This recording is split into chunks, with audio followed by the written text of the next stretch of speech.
Shalom saudara yang terkasih. Pada kesempatan ini kita akan mendengarkan kesaksian Evangelis Daud Tony. Bagi saudara yang ingin bertanya dan didoakan oleh hambanya, dapat mengikuti Zoom. Hubungi tim kami untuk keterangan lebih lanjut. Kontaknya ada di deskripsi video.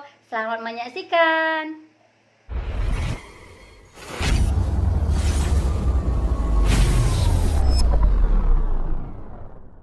Saat ini kita akan bahas masalah tentang ilmu meraga sukma atau ilmu pencabut roh dan bagaimana kita menghancurkan ilmu itu. Saudara yang kasih dalam Tuhan, sering di dalam kasus-kasus tertentu kita melayani pelepasan berhadapan seseorang yang kerasukan bukan kerasukan setan, tetapi apa? Kerasukan roh manusia. Kok kerasukan roh manusia? Bagaimana Pak Daud?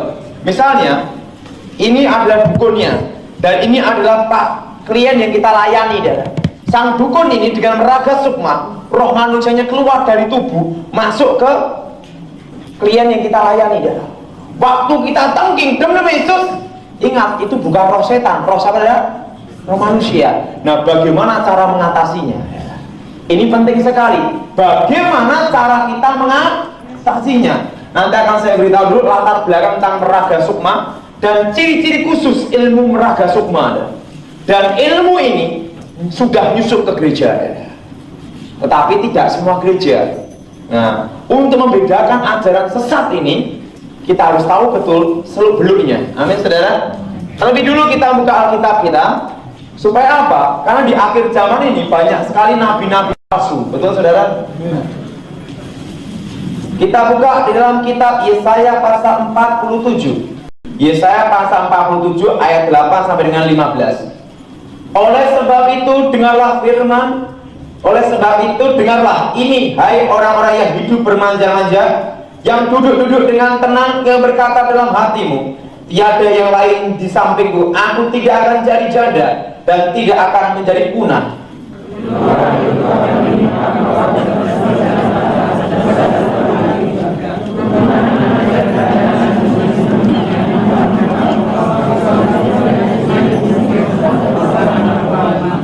Dikatakan apa? Sekalipun banyak sihir dan apa, saudara? Kuat mantramu, engkau tadinya merasa aman dalam kejahatanmu. Katamu, tiada yang melihat aku. Kebijaksanaanmu dan pengetahuanmu itulah yang menyesatkan engkau, sehingga engkau berkata dalam hatimu, tiada yang lain di sampingku.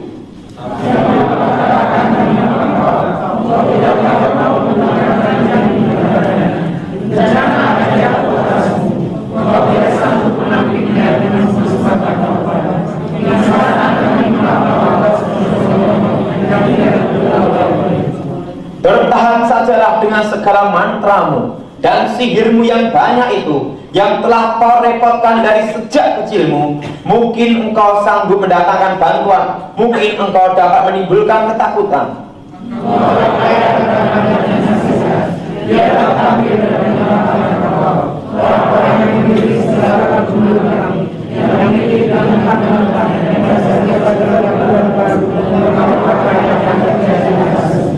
Sesungguhnya mereka sebagai jerami yang dibakar api. Mereka tidak dapat melepaskan nyawanya dari kuasa nyala api. Api itu bukan bara api untuk memanaskan diri, bukan api untuk berdiam.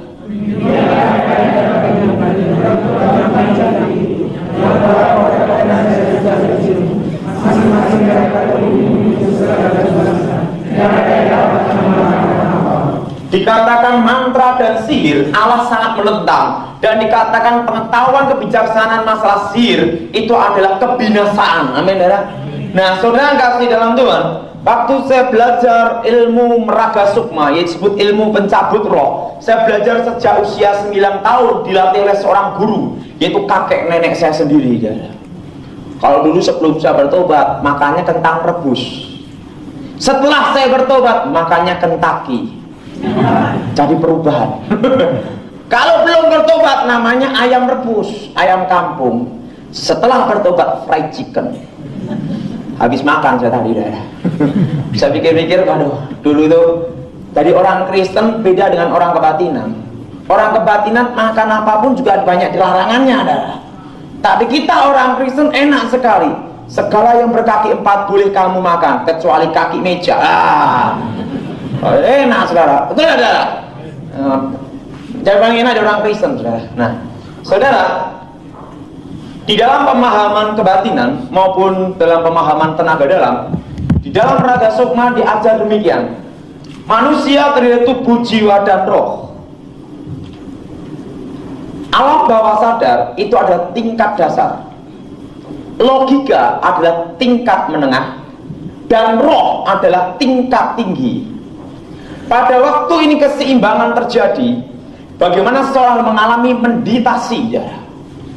Sehingga kalau dalam paham kebatinan ada kata-kata unsur gini: sedulur papat limo panjer, kakang kawah adi ari-ari.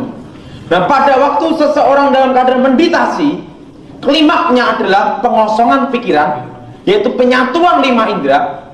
Kalau itu dalam tenaga dalam. Tetapi versi kebatinan lain lagi dia. Versi kebatinan lebih apa? Suruh topo pati geni ngebleng saja. Orang mangan orang ngombe, pitung dino pitung bengi, 7 hari 7 malam. Dan tidak boleh lihat unsur api. Lilin aja tidak boleh. Gelap semua. Baru setelah itu akan ketemu sedulure. Wajahnya juga mirip seperti kita.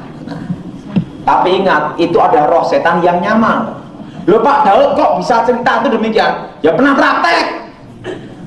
Saya praktek usia 9 tahun. Wong ini ngomong prakalaman tak ngomong Jadi orang Kristen tuh doanya sama orang kebatinan beda. Orang kebatinan kalau doa diulang-ulang. Sang yang murwang tumati, itulah. Dan ada namanya pantunnya. Kalau orang Kristen jadi ngomong, Tuhan berkatilah kami. Betul enggak? Betul enggak? Tapi jangan doa ketika kayak gini, kayak kuangkong. Tuh.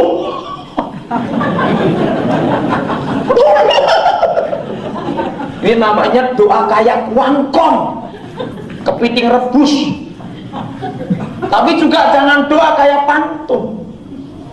Gini deh, Yesus, aku mencintaimu. Kalau jadi Tuhan saya ngomong dari dulu memang sudah. Nah, saudara, daripada waktu itu saya diajar penyatuan dulu, dan harus harmonis dengan alam. Harmonis, arti harmonis ini menyatu dengan alam dan menyatu dengan bumi. Kakang kawah di hari-hari. Nah, dalam keadaan penyatuan itu saudara, dalam klimaknya itu sampai mati rasa ya. Digigit nyamuk sini pun tidak terasa ya. Dulu sebelum saya bertobat, walaupun ada kecoak masuk ke telinga sini tidak terasa ya. Dan kecoak pun atau binatang yang dekat dengan sini akan kepanasan saudara. Karena dalam pada itu seorang meditasi, seluruh tubuhnya akan ada namanya inti api saudara. Kalau di dalam kebatinan itu ada suatu kekuatan, namanya kekuatan aura melingkupi gini ya. Tapi ini saya beritahu bukan kuasa dari Tuhan, bukan kuasa dari Tuhan. Nah, pada waktu klimaks itu saudara, roh ini keluar dari tubuh, roh manusia. Nah, kenapa? Karena hidupnya menyerahkan kepada setan. Pertama yang saya rasakan dulu waktu Raga Sukma mengajari ilmu pencabut roh, dari jempol sini saudara, dari jempol ke jempol ini kayak ada aliran sampai sini dulu. Itu musar loh, musar sini dulu, itu sampai terus. Tapi ingat, itu bukan hanya 1 hari 1 malam, 7 hari 7 malam.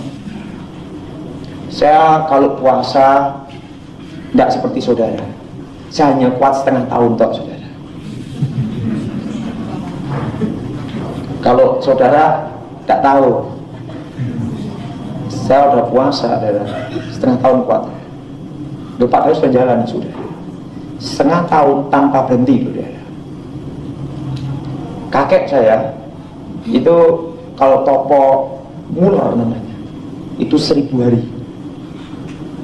hanya makan apa, pisang 1 tok sehari semalam sama minum tok 1000 hari.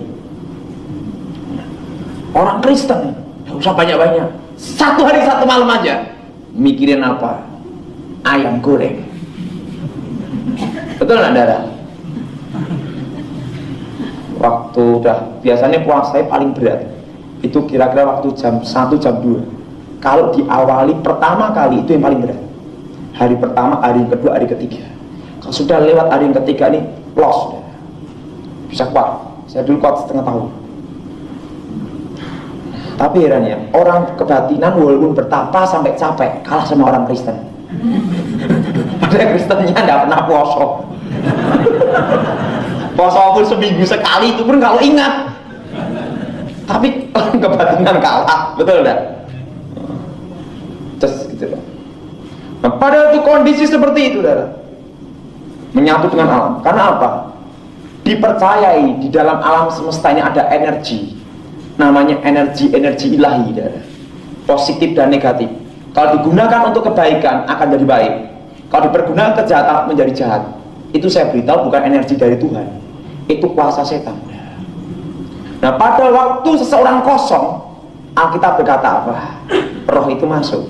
Saudara, dalam Injil Matius katakan, waktu ini jiwa kita kosong, hati kita kosong, yang masuk siapa? Iblis. Kalau ada waktu orang sebelum raga sukma, itu pengosongan pikiran dulu.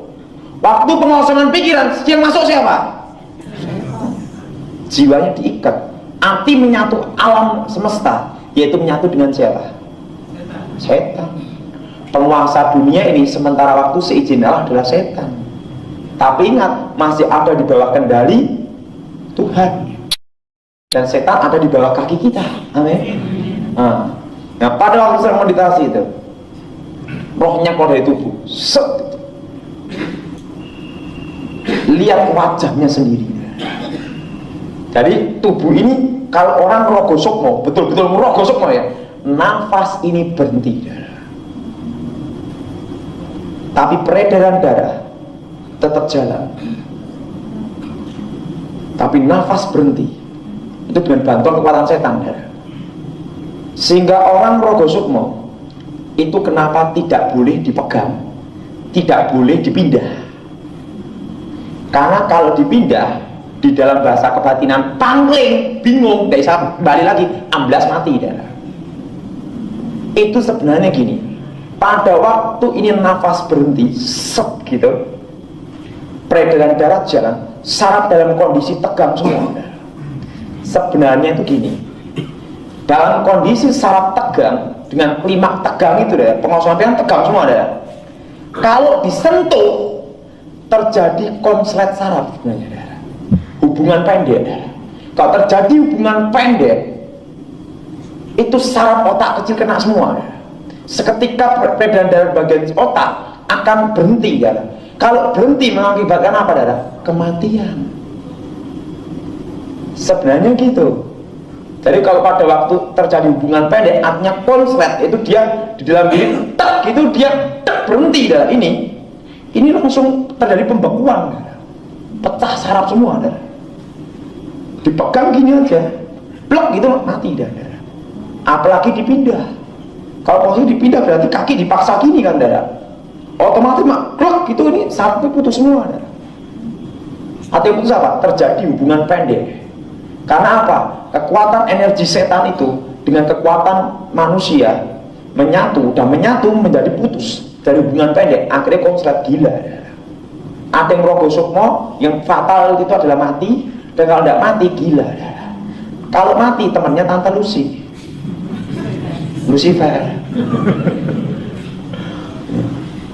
Sehingga disebut tidak bisa kembali itu bukan karena rohnya pangling.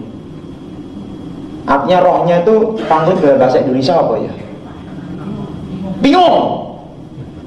Tapi karena sebenarnya karena hubungan darah pendek, konslet, kaget, tegang saraf. Orang yang belajar tenaga dalam, pernapasan balik gitu aja ya. Ini balik ini deh, blok, luka dalam bisa mati deh, putus sininya deh, blok gitu. Sini saraf lainnya putus, mati semua deh. Nah, itu resikonya besar, saudara. Nah, pada waktu gini belok gitu, bes, kalau sudah berhasil, roh itu bisa tembus ke tembok. Ingat, roh manusia loh, les tembus ke tembok. Misalnya saya mau nemuin teman saya, misalnya roh saya bisa datang nemuin teman saya dengan wujud kayak gini, misalnya namanya Tukijo gitu ya. Tapi ingat, kalau seseorang itu tidak memiliki indera keenam, teman saya hanya melalui suara toh. Hei Jo, Tukijo, dengar dia, saya ngomong dengar. Tapi ingat, tubuh saya dan roh saya pisah. Kenapa? Karena menyerahkan hidup kepada setan. Setelah pisah, plek gitu, apa yang terjadi? Ngomong sama Tukijo, kamu bawa ke rumahku, gitu. Langsung besok, Tukijo ini besok ke rumah saya. Roh saya kembali ke tubuh. Waktu roh kembali ke tubuh, itu lewat mana? Ke sini dia. Ke ubun-ubun ini dah. Gitu dah. Kembali untuk sampai sini dulu pertama. Sini muyat dulu, berhenti sebentar, sampai kaki. Langsung ini lagi. Nah, itu yang disebut ilmu Ngerogo Sukmo. Dan ada dua jenis, ada yang pakai mantra, ada yang tidak. Tapi sama-sama kekuatan setan. Sudah ada gambaran, Jadi namanya keseimbangan antara alam bawah sadar, logika, dan roh manusia. Pak, apakah dengan ilmu Ngerogo Sukmo itu pencabut roh bisa ngerjain orang? Bisa. Kok Pak Tony kok bisa tahu? Bisa tahu praktek. Ya tapi ingat, sesuai order. Jangan tetap dosa. Nah, kalau saya dulu hanya buat bangkrut aja. Jadi bukan roh manusianya keluar dari tubuh. Memang dukunnya roh manusianya keluar dari tubuh. Tapi untuk ngambil orang yang dituju itu tidak segampang itu. Karena ada hukum mendadak Tetapi kalau orang yang masih Ngerogo Sukmonya ilmu tingkat rendahan, yang diambil dikira roh manusianya, dikira padahal itu hanya alam pikirannya. Nah, kalau ini diambil roh manusianya, mati. Kenapa? Untuk kembalikan ini tidak bisa, bablas. Jadi ada namanya hukum mendadak kodrat, saudara. Nah, Pak, bagaimana kalau membuat orang bencong? Bisa. Nah, caranya gimana? Tak beritahu. Tapi ingat, jangan ikut-ikut. Misalnya gini, ini laki-laki tulen, ini perempuan. Nah, pakai mantra, langsung gini, rapal mantra, roh saya keluar dari tubuh, gitu saudara. Roh saya, kalau rohnya dia tidak bisa keluar karena dia tidak menguasai Ngerogo Sukmo. Kalau saya belum bertobat Ngerogo Sukmo, keluar. Nah, alam pikirannya dia tak pindah. Jadi perempuan ini ke sini, darah. Ini nanti merasa perempuan jalan dari gini. Itu. Sing ini yang perempuan jadi gini. Siapa kamu? Wah, gitu. Katut kocok. Nah, ini jadi laki, ini jadi perempuan. Namanya konslet. Nah, itu ngerjain, cara ngerjain orang. Nah, wah saya gitu itu dari apa dulu itu. Nah, gimana kalau supaya maaf ya, suami kan ada pasien suami suka serong, supaya kalau waktu serong tidak bisa berdiri. Itu ada caranya juga. Dulu aku diajarin akal sama nenekku. Saya ngajarin nenekku, udah papa udah mati dia, nggak tahu. Diajari. Sini. Jadi hanya dia bisa berhubungan suami istri dengan istrinya saja. Kalau dengan perempuan lain tidak akan bisa berdiri. Bagaimana? Alam pikirannya dia tampil, diikatkan alam pikiran istrinya, dan pikiran ini berkesinambung dengan saraf bagian kemaluan kan. Nah, jadi waktu berhubungan dengan orang lain tidak bisa berdiri. Nenek saya tukang ngerjain orang gitu dulu gitu. Nah, itu jadi dibuat seperti itu. Saya pernah melayani, nanti tak beritahu cara untuk melepasinya ya. Orang homoseks, orang lesbi itu dikerjain orang gitu saudara. Bisa terjadi dikerjain orang, bisa terjadi karena kutukan dari ini kakek neneknya ada. Nah, dipindahin dulu. Kalau dari dipindahin diikat sehingga dia merasa dirinya perempuan pada laki. Nah, ada seorang, tidak saya sebutkan namanya, inisial Y, namanya memang depannya Y. Sekarang jadi pendeta. Sebelum dia bertobat, dia itu bersama ini siapa nih, dukun, seorang dukun. Nah, dukunnya dukun edan, homoseks, suka, jadi bisa melakukan hubungan seks dengan laki-laki, tapi juga bisa melakukan hubungan seks dengan perempuan. Apa namanya itu? Bisek gitu ya. Nah, ya ini laki-laki normal, ya itu dikerjain pakai merogosokmo itu udah diikat, alam pikirannya diganti jadi alam pikiran perempuan. Tapi ingat, jiwanya tetap di situ, hanya ini ya, alam pikirannya itu udah diikat gitu. Namanya Y itu udah gini dah. Kalau ngomong ini, waktu saya temui, gitu lah, laki lah. Wah, kaget lah. Lah saya habis kotor diginiin lah. Saya gini juga. Wah, kalau perempuan cantik sih tidak apa-apa. Oh, ini kayak gitu Wah, saya bingung juga dah. Nah, tapi kan saya tahu ini ditukar. Jadi alam pikirannya ditukar. Bisa enggak alam pikiran ditukar? Bisa. Misalnya apa? Kayak mimpi itu loh saudara. Jadi dia tuh hidup di alam mimpinya dia. Bahwa dia merasa dirinya itu saudara perempuan. Sempat naksir aku juga. Wah, ini paling parah dah. Waktu itu saya doa, namanya Y itu dah. Waktu saya doa, tolong Y, apa?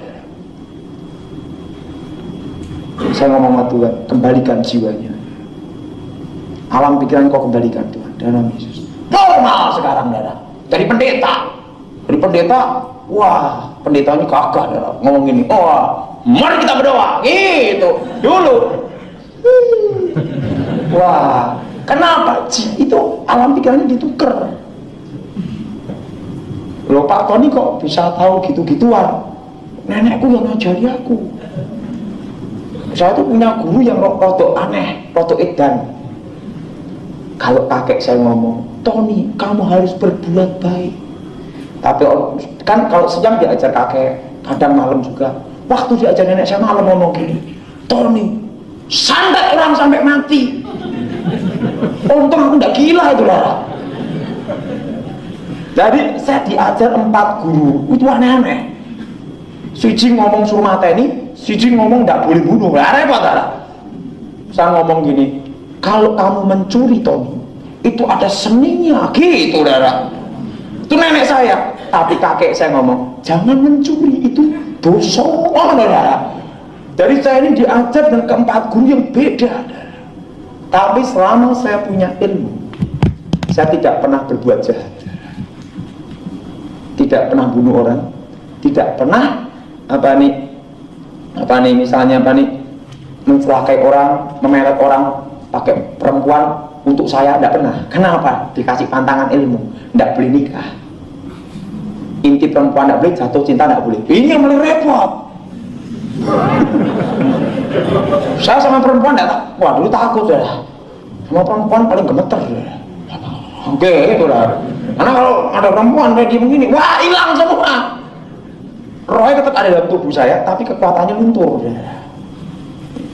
Karena apa? Untuk menguasai ilmu pencabut roh, itu harus menghilangkan nafsu. Sehingga kalau orang yang melajari ilmu roh sukmo sampai tingkat muksa, itu akan mengalami apa ya?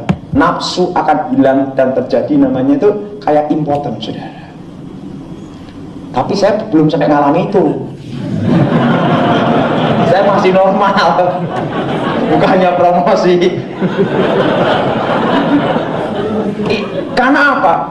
Karena pada waktu itu terjadi apa? Saraf ini, saudara, nafsu akan betul hilang, saudara.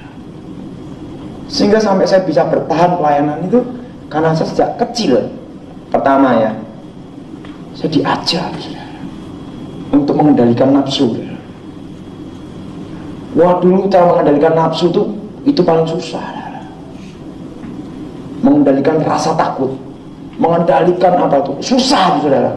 Itu saya belajar itu apa? Setahun saya bertapa, saudara. Diajar dari pertapaan kakek nenek saya. Siang sekolah, pagi siang sekolah, siang sampai malam rapal mantra untuk mengendalikan ini semua, nafsu, urusan keinginan, hilang harusan. Kalau sampai nafsu itu ada dan keinginan ada, kekuatan tidak bisa sempurna. Kekuatan setan. Kenapa? Setan pun juga ingin supaya kelihatannya baik. Wow, kalau ilmu tingkat tinggi tidak pernah bunuh orang, gitu kan? Pada itu menyesatkan. Nah, pada itu saudara, waktu diajar itu saya oh, roh sukmo, roh saya pindah.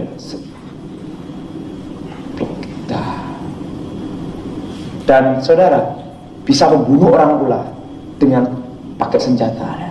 Misalnya tubuh saya, roh saya keluar dari tubuh, set, keluar. Nah, dengan roh saya ini saya bisa memegang golok atau senjata untuk membunuh, misalnya bunuh ini nggak bisa. Orang tidak lihat, tapi lihat mandor atau pisau atau apa terbang di setak gitu, langsung mati tanpa sidik jari. Dulu, nah, saya tidak pernah bunuh orang. Nah, ilmu ini tak gunakan untuk adu ayam. Jadi gini, jadi saya tarung ayam, tak tarung gitu. Ayam pertama gebuk tok kabur. Kan ayam saya kan beli hanya 10 ribuan. Mesti ayamnya kan kalahan dah. Mesti kalahin. Sekali kabur. Itu kan 3 kali baru dinyatakan kalah kan, saudara.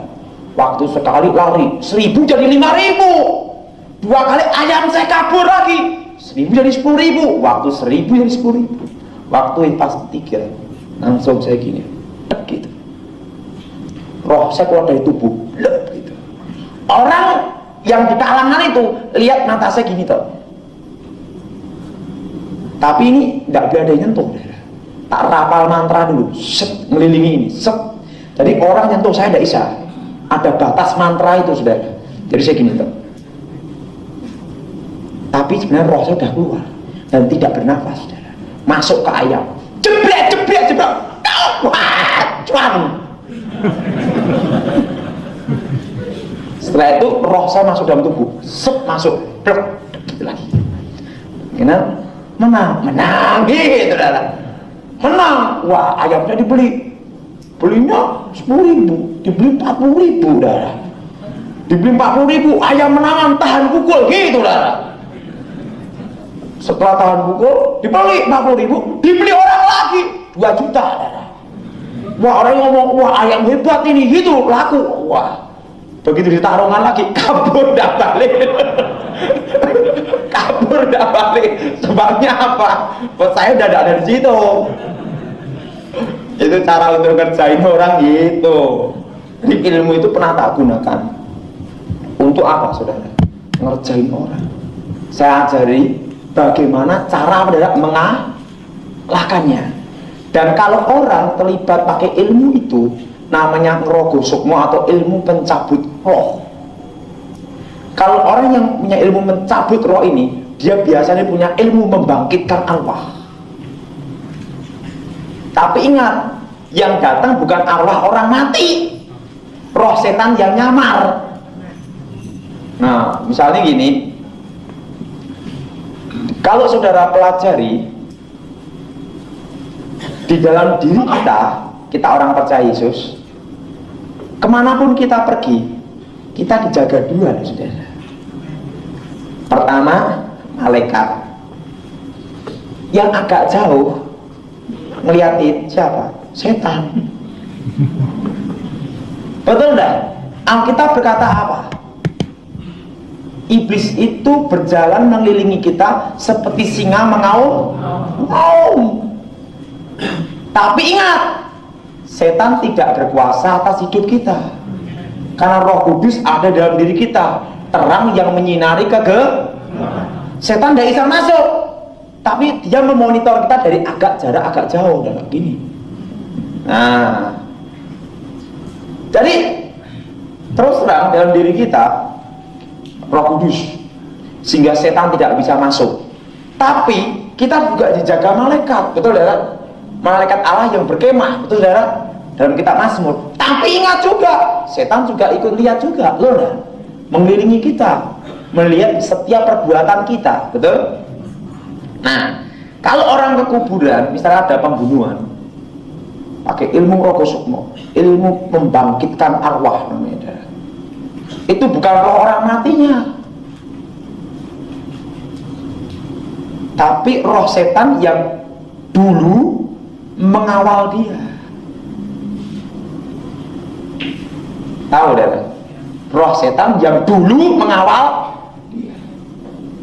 Kalau orang tersebut bukan dalam Tuhan, kalau bukan dalam Tuhan, kan ada roh setan yang mengawal dia, yang tahu persis gerak geriknya dia, cara ngomongnya dia, cara jalannya, cara apapun juga, bahkan cara senggol-senggol tahu juga. Nah, pakai mantra, ngomong, gebluk tanah 3 kali, blak, blak, blak, muncul. Wujudnya seperti apa? Ya seperti orang yang mati itu, tapi sebenarnya itu bukan arwahnya, bukan roh orang mati, tapi roh setan yang nyamar ini. Tapi ngaku dirinya adalah roh orang mati. Itu bukan orang mati. Nanti bahkan cara ngomongnya persis, gerak geriknya persis, bahkan senggol-senggol ini persis ya. Bahkan kalau orang itu kesurupan dengan roh setan yang ngawal orang yang mati itu ya, persis ya. Makannya apa, kesukaannya apa, persis saudara. Kadang ada harta yang disimpan, waktu penyimpanan harta itu yang nyimpen harta ini mati. Nah, setan yang pengawalnya orang yang mati ini kan tahu persis tentang hidupnya dia, pakai mantra bangkitkan, blak, blak 3 kali muncul saudara. Kamu simpan harta di mana?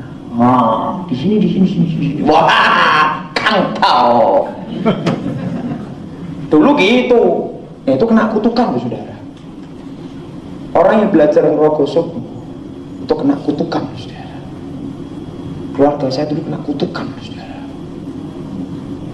Pertama, itu disebut kutukan maut. Kutukan maut itu apa? Karena bersenama dengan alam maut. Yaitu apa? Urusannya dengan alam maut. Kutukannya kutuk alam maut. Dalam keluarga sering ada kematian. Adik saya yang terakhir mati saudara. Saya sebelum belajar ilmu, kan saya 5 bersaudara laki semua. Setelah 5 bersaudara laki semua, saya belajar ilmu. Belajar ilmu. Waktu saya belajar ilmu,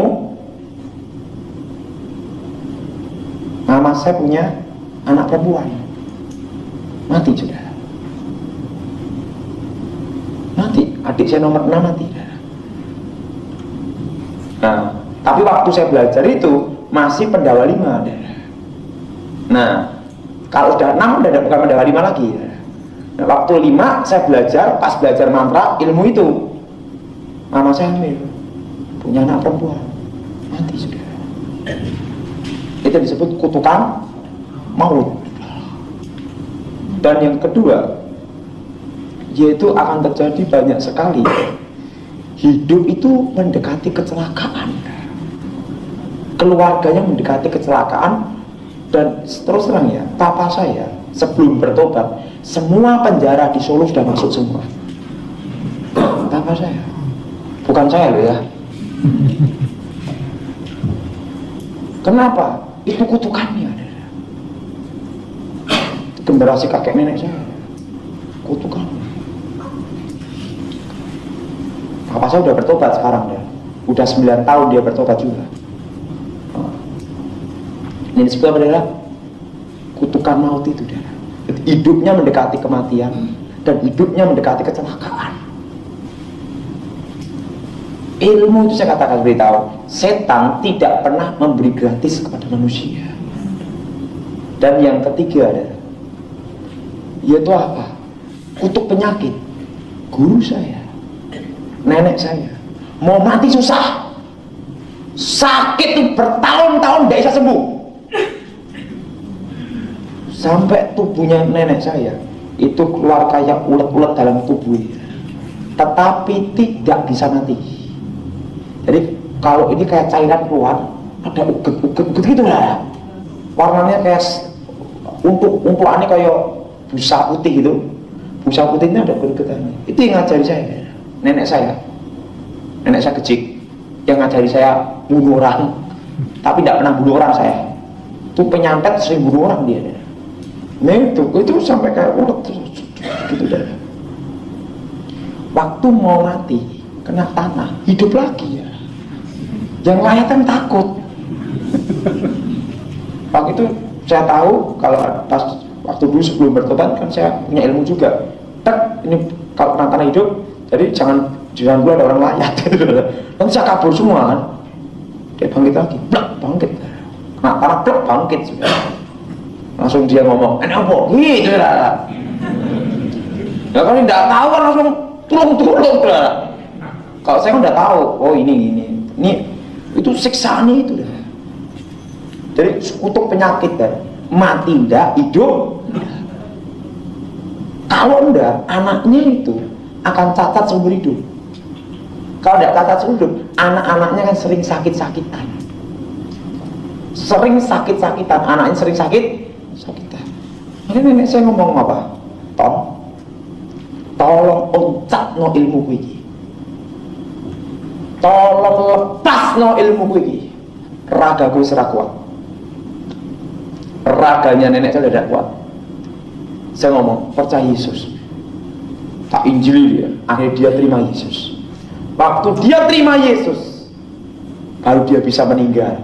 Sampai sekarang tidak bangkit.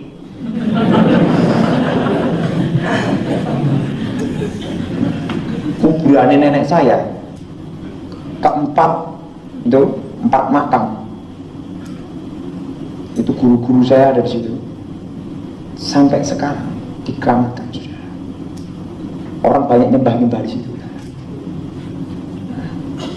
Kecil kan sebelum meninggal dia percaya Yesus. Rencana mau tak buat tanda salib di situ. Di kuburannya so gede itu, supaya orang waktu bertapa bingung. Kok ini salib?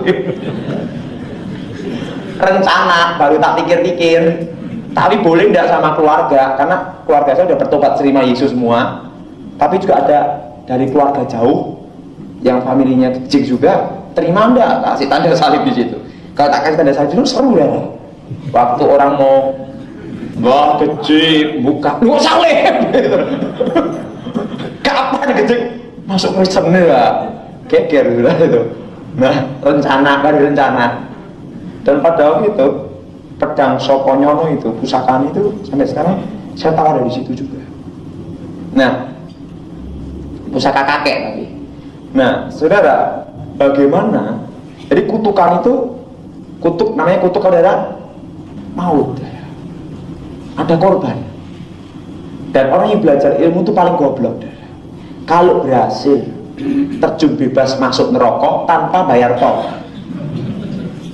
Kalau tidak berhasil, gila dulu baru masuk neraka.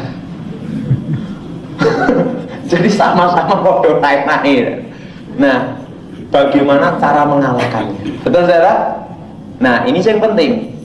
Nah, dan bagaimana Pak kalau keturunan saya, kakek nenek saya itu ada yang terlibat itu? Saudara, kalau kakek neneknya terlibat itu kutukan sampai 7 keturunan. Nah, bagaimana cara melepaskan kutukan itu? Saya ajarkan. Tapi terlebih dulu kita buka di dalam surat 1 Yohanes. Surat 1 Yohanes. Surat 1 Yohanes pasal yang ketiga ayat 8. Surat 1 Yohanes pasal yang ketiga ayat yang berapa saudara? 8. Barang siapa yang tetap berbuat dosa berasal dari iblis. Sebab iblis berbuat dosa dari mulanya. Untuk inilah anak Allah menyatakan dirinya, yaitu supaya ia membinasakan perbuatan-perbuatan iblis.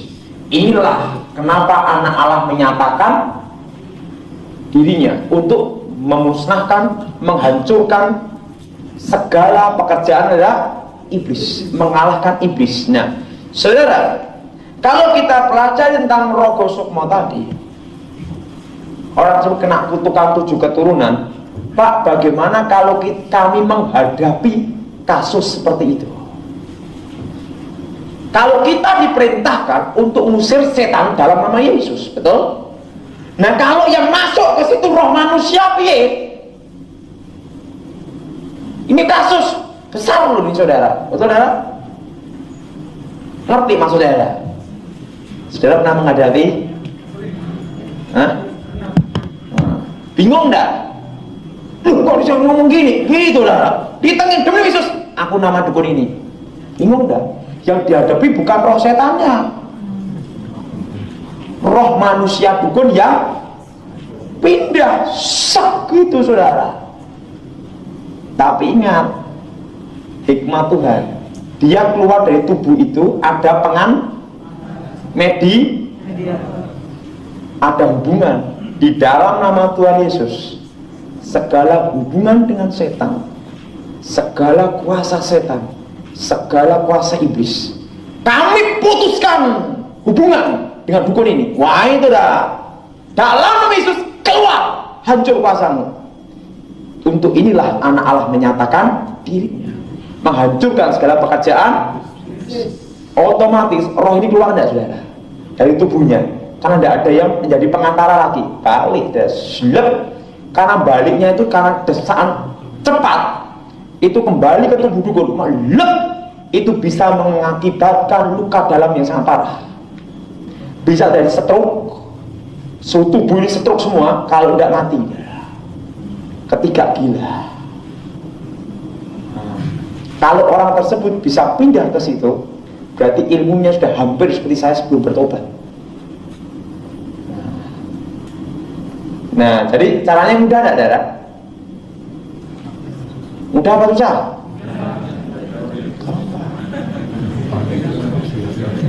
Pak, kalau melayani yang sing bacut jiwanya, alam pikirannya ditukar gimana? Alam pikirannya ditukar, betul ya?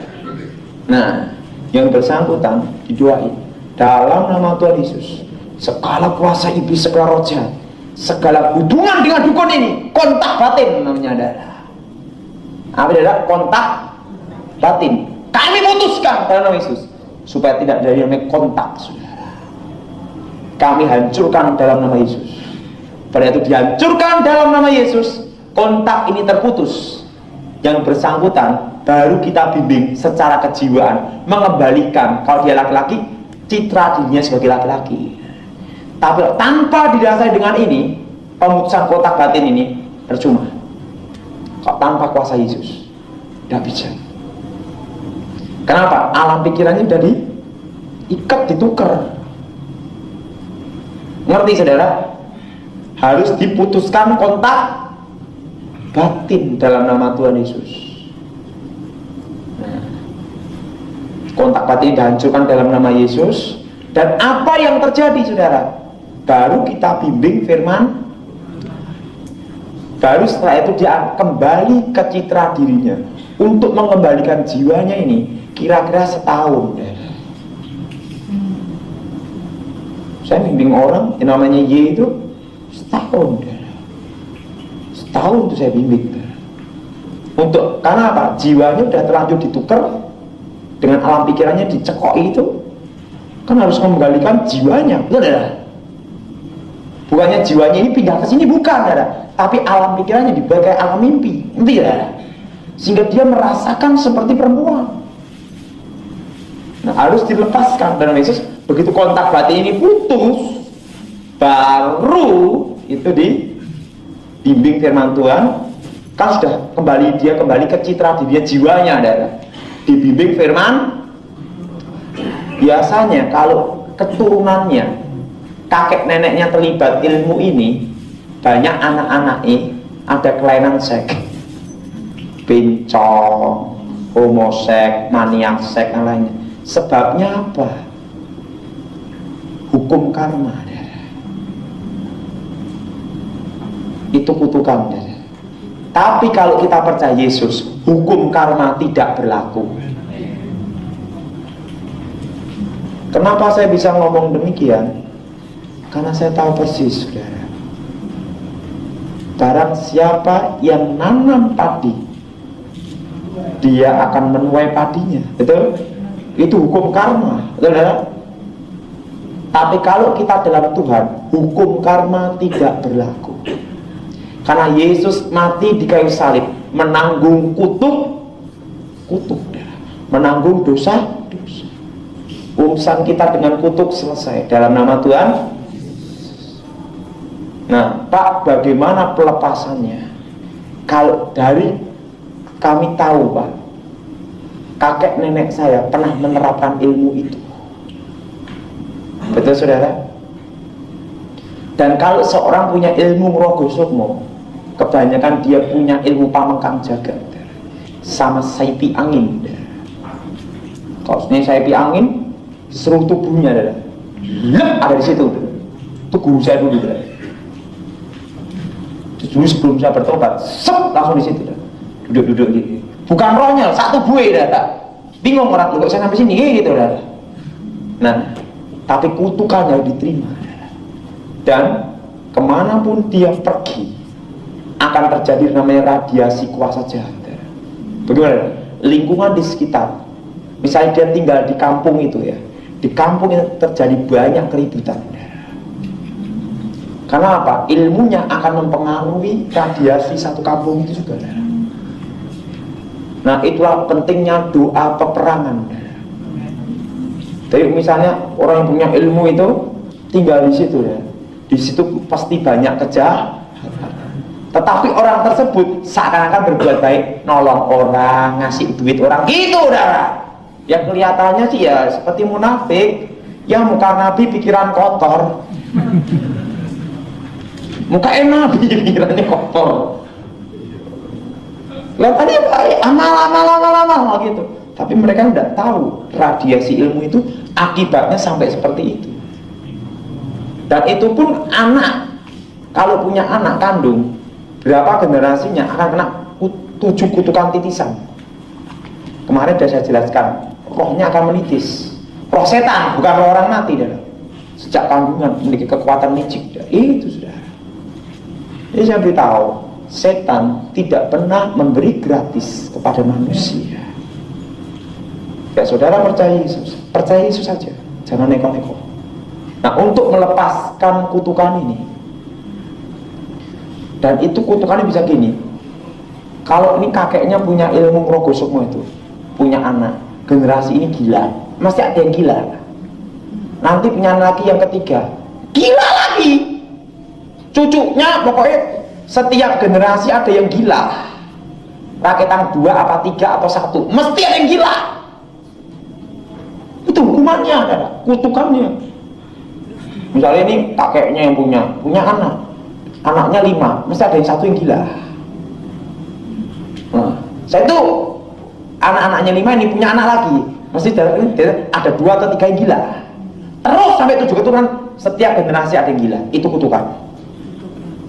Nah, kemarin juga saya ngomong sama pendeta Gilbert, ada salah satu seorang yang minta anak ke suatu kuburan keramat. Dapat anak, sininya bolong.